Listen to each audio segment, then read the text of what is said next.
So, are the Bulls a top five team? You know what? This is actually an interesting question. Like before, I feel like it would have been. I don't know. Like, do y'all think like even before is this a no brainer? Because to me, like when we're talking about where the Bulls are right now, we're talking about a team that is, uh, uh, uh they have all the star power. They have the. I think they had star power before this season started, but you got to put it together with players that are actually going to complement what they do, and I think they finally have that. So I think that it puts them in a top five scenario, right? ESPN sitting there talking about, oh, these guys are what they have us at 11th, like they're shooing for a Nah, playoff game. it was 19, I think. 19 what? At first, like the ESPN rankings. No, I'm saying like the standings. In the standings, it was like we were supposed to finish 11th. Yeah. And I think they had us winning like 6 more games. And I'm like, you got us winning 6 more games, but we barely had a basketball team last season. And nobody was healthy due to COVID. So like the thing that comes into play here is Brooklyn still a top? Is Brooklyn still top of the East with the possibility that Kyrie might not play? Where do you put Philly now that it seems like Ben Simmons is going to be there? And who are the other 3 teams in there? I mean, Milwaukee, you got to put them in the top 5.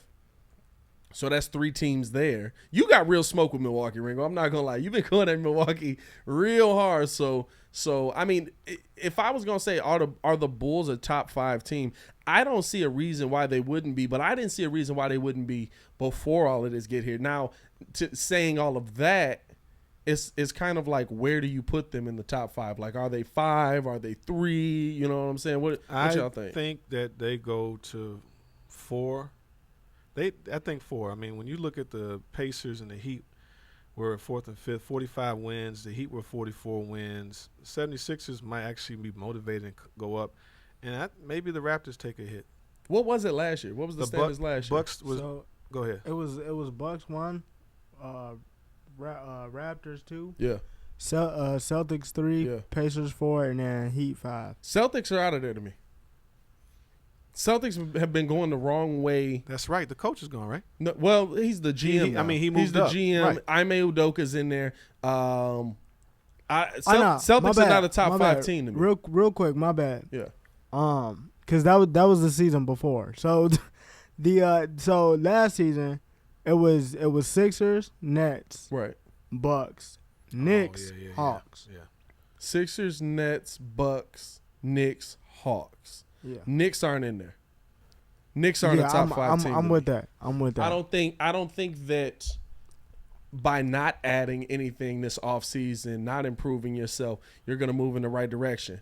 Now, I mean, I could be wrong. I mean, we've seen Tom Thibodeau teams do that a lot. They basically just add a backup point guard, and all of a sudden it's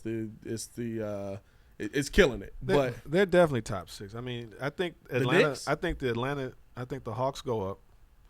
And then you got. I can see the Knicks kind of sliding, but they're right in the middle because the Heat were 6th, and then the Celtics were 7th. So I mean, the Bulls definitely can make a big jump.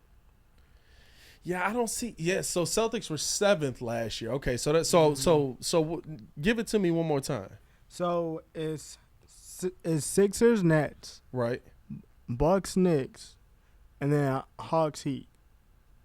And the Heat are 6. Okay, so Celtics aren't in that. Bucks to me are still top 5 because Giannis is one of the greatest players in the NBA.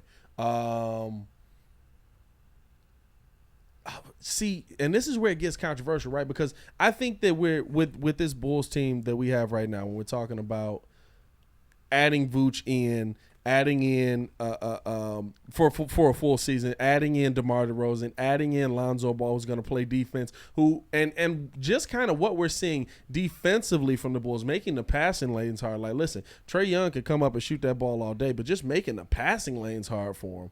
For a lot of teams, if the Bulls can do that consistently throughout the season, there's not going to be a lot of teams that really stand in front of them that are just going to, I mean, like the Hawks to me would have to shoot it over the Bulls the entire time, because I think the Bulls are built as a good defensive interior team now. You know what I'm saying? Like, of course, it's just preseason, we got to see, but I think the Bulls are built as a good defensive interior team. and I want to see the Hawks do it again. Like this might sound crazy to a lot of people because they Eastern Conference Finals last year, right? But if I'm being honest, how many times have we seen the Hawks do that? Like when Kyle Korver was there, who was it? Kyle Korver, Lou Will. Oh yeah, no, that was Kyle Korver, Lou best Will, team Horford, in the league, DeMar Carroll. Yeah, you know what I'm saying. Best team in the league, Eastern Conference Finals. They dominate and they killing it. The Hawks got to prove it to me that they can do it consistently, that they can be there consistently, that they really gonna be a threat. I don't know if because Nate McMillan comes in and they get hot at the right time, if that carries over to the next season. Yeah, I don't know. See, for me, the thing with the Hawks is I gotta give them credit because they ran through Muggs when they was healthy. I mean, yeah, they went head up like their style of play is legit. It's Golden State East. Yeah. To me, and I feel like Trae Young is emerging with as being one of the top young guards in the East, especially at the point guard. Cause I know a couple of Collins. Yeah. Cause Cavs had a rough week. That duo. yo, prayers up for Jared Allen. Like I'd like Jared Allen, man. Prayers up for Lowry. Cavs had a rough week, dog. Hey, but I like the Hawks. I would honestly say, just looking at it right now, if I had to switch some things over, I would have to say I'm still going Nets because even without Kyrie playing, it's James Harden at the point. It's James Harden and KD. KD. Yeah, it's James Harden and KD. Ridiculous. So I would have to take Nets.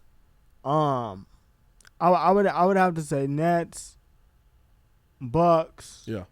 Bulls. Bulls 3. Heat. Of course you did.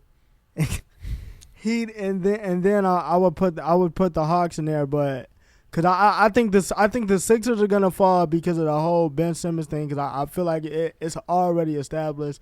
Joel can say what he wants to say about everything squash, but we know what that is now. See, to me that's tough. Like, and the Sixers are kind of the team that you would think would fall. Like you got to pick a team to fall out of there, right? Right. But Cream is going to rise to the top. So to me, like, Joel Embiid's still going to be Joel Embiid. Whoever you put around him, Joel Embiid by himself is good enough to get you to the top of the Eastern Conference. Joel Embiid is good enough to by himself with Tobias Harris and the team that they build around him to get you to the I would say 4 or 5. You know what I'm saying? Yeah, I feel like the Bulls are definitely like number 4. I could see that the top 3 stay the same: Sixers, Nets, Bucks, but in that variance. Yeah.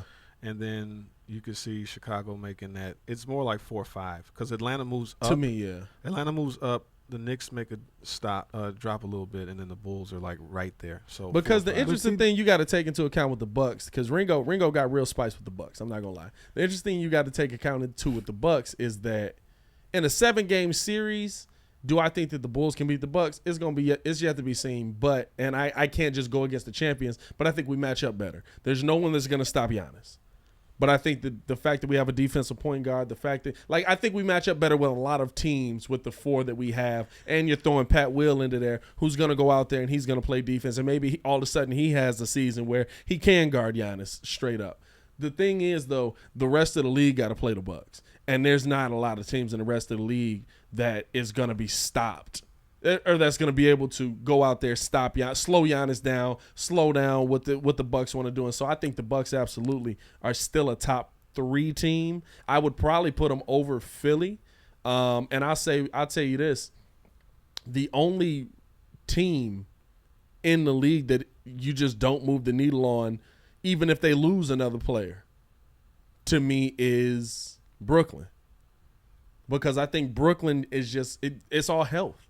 If Brooklyn's healthy, they won. Yeah. Hey, if Brooklyn's healthy, they're winning a championship. And real Let's talk, be real. I'm gonna be honest with you. Shout out to the Brooklyn Nets for actually sitting and saying like, "Yo, Kyrie is not gonna play until he's fully vaccinated." Because trying to do that whole like, "Yo, you not gonna play at home, but you're gonna play on the road," that's whack. So shout out to them for doing that. But my whole thing, I got the Bucks. The Bucks can be a good regular season team, My issue. They won an NBA championship though. We do gotta credit Well, that. okay, they got the chip, but I feel like to be honest, They can't not replicate it. they're not that good. They can't replicate it Yeah.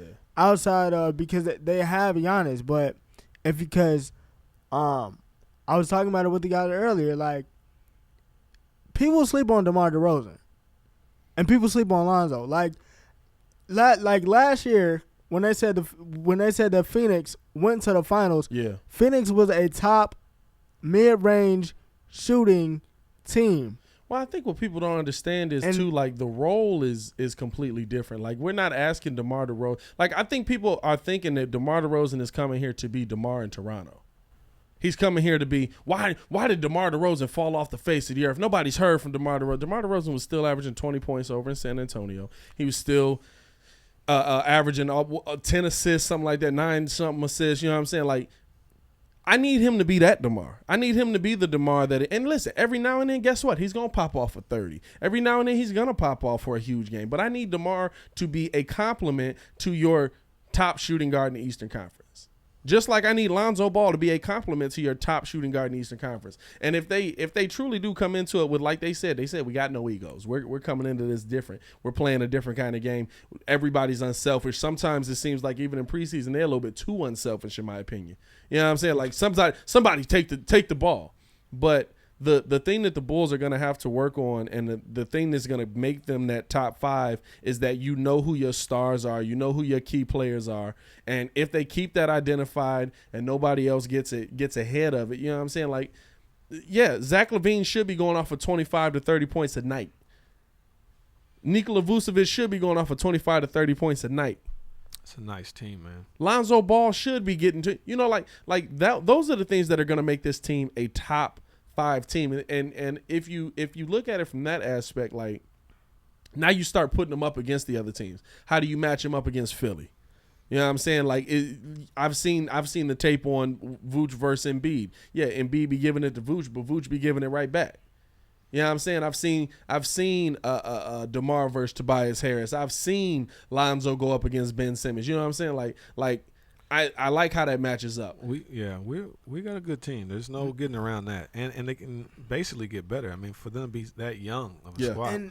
And how old who's the oldest guy? Is Vooch what, 30? Vooch is the oldest guy. He's 32 right now. And Zach and those guys are like 26. 26. Zach is 26. Lonzo's DeMar is 32, right? Yeah, DeMar might be 31, 32, something like that. And Yeah. I think Lonzo's like 25. So you got at least a good 3 to 4 years with this squad at their peak. And core. this is credit to AK on how he built this team. Like I was saying this in previous videos, like he built them to win now, but he also built them to win in the future. There's people talking about you leveraged your first round picks. How could you lose this? Listen, the picks that you do have, guess what? Io looks like he's already ready, NBA ready player. Maybe not an NBA ready star, but he's an NBA ready player.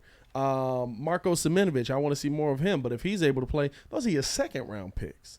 And they're 19. Yeah. Pat Will cannot buy Will. liquor in America yet. Right. You know what I'm saying? Like, if he's going to take that next step, so you're talking about 3 draft picks possibly that AK has already put in place that could absolutely be the reason that the Bulls are not only good now, but by the time Zach is 30, Lonzo's 30, DeMar and Vooch are moved on, now you got P. Will and Io coming up, and hopefully Semenovic as well. Right. Yeah, and the thing is too, I feel like if you look at the bench, everybody that's on the bench or has a role in the starting rotation has been in those big games. Yeah. So there's this roster is also experience. young but experienced. Yeah, a lot of experience. Yeah.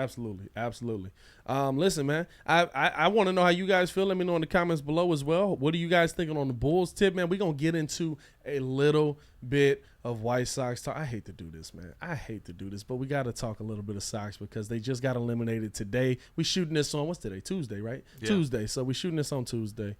Just got eliminated. Let's get into it.